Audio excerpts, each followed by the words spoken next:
carta de Paulo aos Romanos é uma das coisas mais longas e significativas já escritas por aquele que antes era conhecido como Saul de Tarso. Ele era um rabino judeu, pertencente a um grupo conhecido como fariseus, e ele era apaixonado e devoto à Torá de Moisés e às tradições de Israel. E ele via Jesus e seus seguidores como uma ameaça. Mas ele teve um encontro radical com Jesus ressuscitado, que o enviou como um apóstolo, como um representante oficial para o mundo do povo não judeu, chamado de gentios na Bíblia. E então ele começou a usar o seu nome romano, Paulo, e viajou por todo o antigo Império Romano contando às pessoas sobre o Rei Jesus ressuscitado e formando seus seguidores nessas novas comunidades chamadas de igrejas. E Paulo, ocasionalmente, escrevia cartas para essas novas comunidades de Jesus para ajudá-las a promover sua fé e responder a perguntas que as pessoas tinham. E o livro de Romanos é uma dessas cartas. Na verdade, foi escrito bastante tarde em sua carreira. Agora, sabemos, pelo livro de Atos, que a igreja em Roma já existia por algum tempo e que era composta por judeus e não-judeus seguidores de Jesus. Mas a certa altura, o imperador romano Cláudio expulsou todo o povo judeu de Roma. E então, cerca de 5 anos depois, todos esses judeus, incluindo os judeus seguidores de Jesus, foram autorizados a retornar. E quando o fizeram, encontraram uma igreja que se tornou muito não-judaica em costume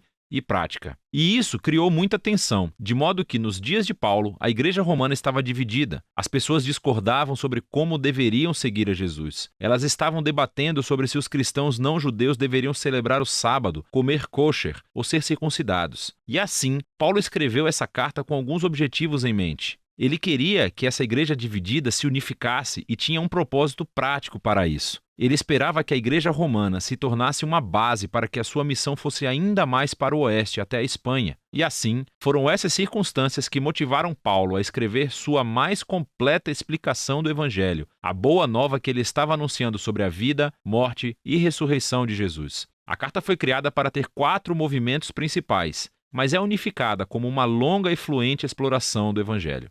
O Evangelho, segundo Paulo, em primeiro lugar, revela a justiça de Deus e também cria uma nova humanidade que cumpre a promessa de Deus a Israel. E é este Evangelho que vai unificar a igreja. Nesse vídeo, vamos explorar as ideias dos capítulos 1 a 4. Então, Paulo começa se apresentando como um apóstolo designado por Deus para espalhar o Evangelho sobre Jesus, sobre como ele é o Messias de Israel, que ressuscitou dentre os mortos como Filho de Deus, Rei das Nações. E agora, Jesus chama toda a humanidade a estar sob seu domínio de amor. E Paulo diz que as boas novas do Rei Jesus são, antes de mais nada, o poder de Deus para salvar as pessoas que confiam nele e depois revelam a justiça de Deus. Ela descreve o caráter de Deus que sempre faz justiça, o que é certo e o que é bom, mas também que ele é fiel e justo para cumprir suas promessas. E Paulo está dizendo que a história de Jesus nos mostra como Deus fez essas duas coisas. Mas como? Bem, primeiro ele reconta de uma forma longa e criativa a história do Gênesis nos capítulos de 3 a 11. Ele mostra como todo o mundo gentil, todas as nações estão presas em um ciclo de pecado e egoísmo. O coração e a mente humana estão partidos, afirma Paulo. Nos afastamos de Deus para abraçar a idolatria, o que significa encontrar significância suprema em coisas criadas e dar maior fidelidade a essas coisas que não são Deus. Isso resulta em uma distorção da nossa humanidade e comportamento destrutivo. E então, o que resta é uma humanidade que vive uma vida de acusações diante de um Deus justo, o qual o povo de Israel pode dizer: bom, parece que Deus fez uma boa decisão quando escolheu o nosso povo dentre as nações. Ele nos salvou da escravidão no Egito. Ele nos deu as leis da Torá, como o sábado, comer kosher, a circuncisão, e todas essas coisas juntas nos mostram como viver como o povo santo de Deus. Mas Paulo diz: calma aí, gente.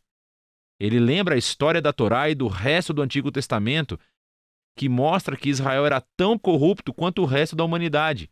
Israel é mais culpado do que os gentios, diz Paulo, porque eles têm a Torá. Eles deveriam saber. E assim, conclui Paulo, toda a humanidade, gentios e israelitas, estão desesperadamente presos e culpados diante de Deus. Mas essa não é a palavra final. As boas novas sobre Jesus são a resposta de Deus.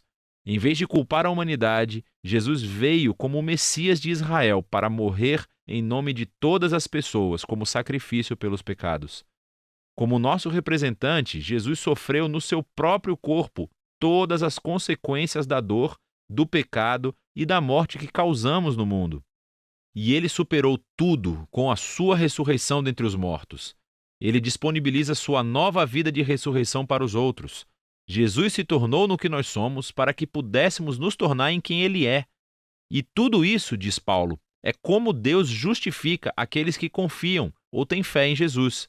Agora, justificação é outro termo rico do Antigo Testamento para Paulo e está relacionada com a justiça de Deus. Literalmente significa se declarar justo. Por causa daquilo que Jesus fez em nosso lugar, recebemos um novo status diante de Deus. Em vez de nos considerar culpados, Deus declara que as pessoas estão em um relacionamento correto com Ele e estão perdoadas. A justificação resulta em uma nova família. A pessoa que confia em Jesus recebe um lugar entre o povo da aliança de Deus. A justificação também resulta em um novo futuro, que inicia uma jornada de transformação da vida pela graça de Deus. E assim, todas essas coisas sobre justificação são um presente de Deus para aqueles que, através da sua fé, estão em Cristo Jesus. E isso leva Paulo, no capítulo 4, a explorar as enormes implicações que tudo isso tem para quem pode fazer parte da família da aliança de Deus. Ele volta para a história de Abraão em Gênesis, capítulo 15. Antes de qualquer uma das leis da Torá ter sido dada a Israel, Abraão foi justificado ou declarado justo diante de Deus. Como? Bom, Deus prometeu que Abraão se tornaria pai de uma grande família multiétnica que receberia a bênção de Deus.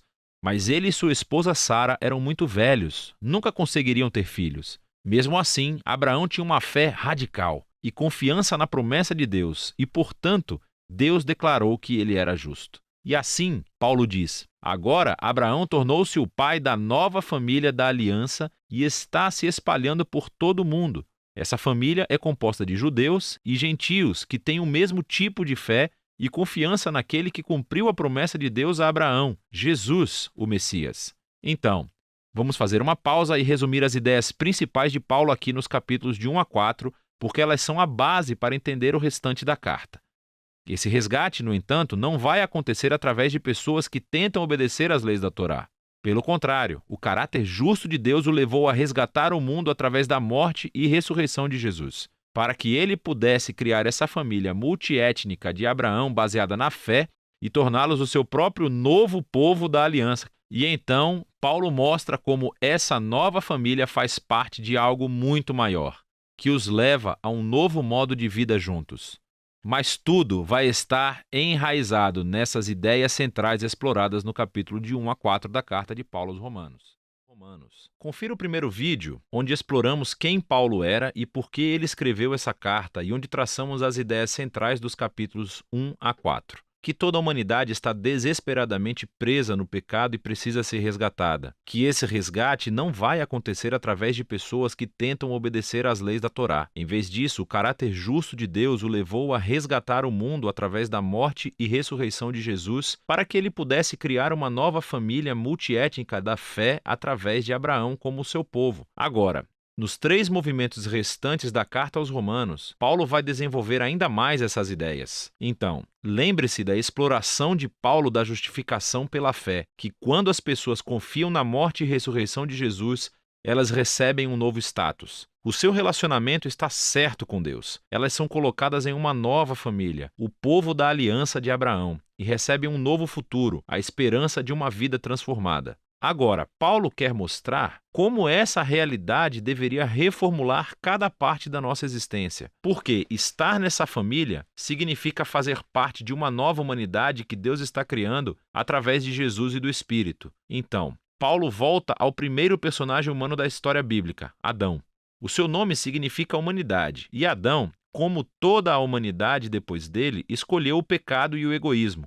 E assim, todos nós enfrentamos o julgamento de Deus porque nos tornamos escravos da influência do pecado, resultando em morte. Mas então, Paulo compara Adão a Jesus, e ele é o novo Adão, um humano que viveu em obediência fiel a Deus, demonstrado através do seu sacrifício de amor. E agora Jesus oferece a sua vida como um presente para os outros, para que possam ser justificados diante de Deus. E assim, Jesus permanece como cabeça de uma nova humanidade que está sendo transformada por este dom, o que nos leva ao capítulo 6. Paulo lembra a esses cristãos em Roma que escolher seguir a Jesus significa deixar a antiga humanidade de Adão que eles têm e entrar na nova humanidade de Jesus. E o batismo deles era um símbolo sagrado dessa transição. Sua velha humanidade morreu com Jesus e sua nova humanidade ressuscitou com ele dentre os mortos. Então, quando uma pessoa confia em Jesus, a sua vida se une à vida dele. O que é verdade nele agora é verdade neles.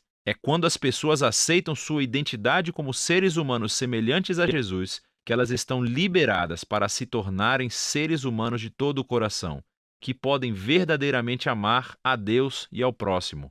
Agora, se criar esta nova humanidade sempre foi o propósito de Deus, Paulo pergunta no capítulo 7, qual foi o objetivo de Deus ao dar a lei ou a Torá a Israel? Quando Paulo usa essa palavra, a lei, ele às vezes quer dizer o enredo e a mensagem dos 5 primeiros livros da Bíblia, mas outras vezes ele está se referindo mais especificamente às centenas de mandamentos dados através de Moisés e que são encontrados na Torá.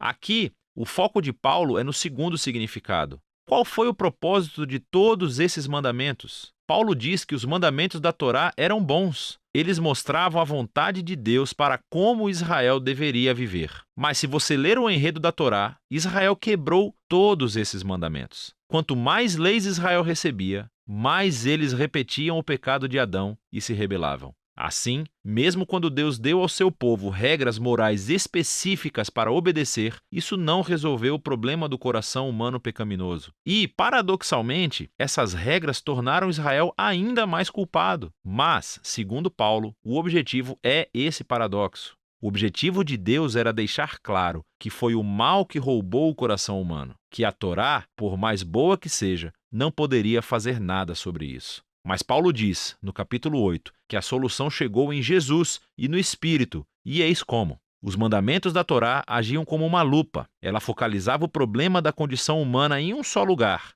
o povo de Israel. Mas agora, o representante de Israel, Jesus o Messias, pagou e lidou com todo esse pecado através da sua morte e ressurreição. E agora Jesus liberou seu Espírito em sua nova família para transformar seus corações de modo a que eles possam realmente cumprir o chamado de todos os mandamentos da Torá para amar a Deus e ao próximo. E não para por aí. A renovação dos seres humanos por Deus é o primeiro passo da sua missão maior de resgatar e renovar toda a criação, tornando-a num lugar onde o amor de Deus é a palavra final. Agora você pode ver como os capítulos de 1 a 8 são um longo fluxo de pensamento, mas isso levanta outras questões. Se tudo isso foi o objetivo de Deus, qual é a situação atual dos companheiros israelitas de Paulo que não reconhecem Jesus como Messias? Como essa história cumpre as promessas de Deus para eles? Bom, Paulo começa no capítulo 9 com a sua própria angústia sobre os seus companheiros israelitas que não acham que Jesus é o Messias. E isso o leva a refletir sobre Israel no passado, na história do Antigo Testamento. E ele nos lembra que simplesmente ser da etnia israelita, ou seja, um descendente físico de Abraão, nunca tornou automaticamente as pessoas em membros fiéis da família da aliança.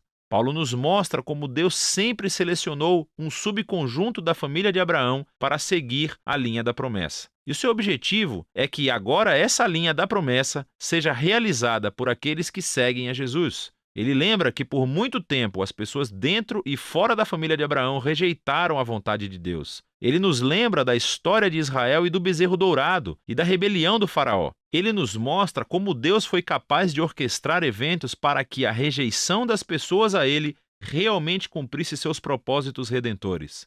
E assim, no capítulo 10, Paulo volta o seu foco para Israel no presente. A razão pela qual muitos israelitas rejeitam a Jesus é porque eles estão baseando a sua relação de aliança com Deus no desempenho dos mandamentos da Torá. E, muito tristemente, eles não reconhecem o que Deus fez através de Jesus para criar uma nova família da aliança baseada na fé. E assim Paulo pergunta no capítulo 11, qual é o futuro de Israel? Deus abandonou seu povo? Não, diz ele. Há toneladas de judeus, incluindo ele próprio, que reconhecem Jesus como seu Messias. Mas há muitos que não o reconhecem. Mas Deus tem sido capaz de usar a sua rejeição para os seus próprios propósitos. Isso fez com que o evangelho se espalhasse cada vez mais rápido no mundo gentil, tornando a família de Abraão ainda maior e mais multiétnica.